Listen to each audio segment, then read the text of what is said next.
Hello everyone, welcome to my short vlog again. आज चाहिँ म मेरो साथीहरुसित युनिभर्सिटी देखि वन नाइट टुर जाँदै छु। कुन ठाउँ जाँदै हो त? पुरा भ्लग हेर्नु भन्दा अगाडि कमेन्टमा गेस गरेर भन्नु होला।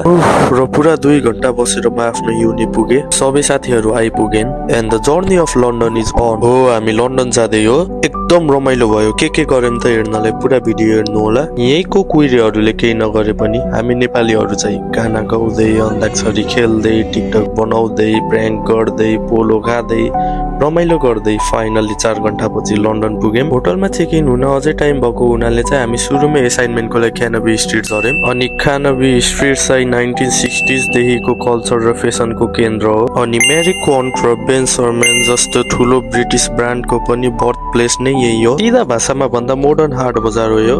र हामीले यो पुरा ठाउँ 3 घण्टा लाएर एक्सप्लोर गरेर फाइनली होटल गइयो। र प्रोफेसरहरुले अब हामी जे गरे पनि हुन्छ भनेको हुनाले सबै साथीहरु फ्रेश भएर 1 घण्टामा वेटिङ एरियामा आएर भेटौँला भन्ने प्लान भयो। र त्यो 1 घण्टामा त 40 मिनेट हाम्रो रुमको ढोका खोल्दै लायो। जसो तसो गरेर दयालाई बोलाएर सीआईडी को भित्र गइयो।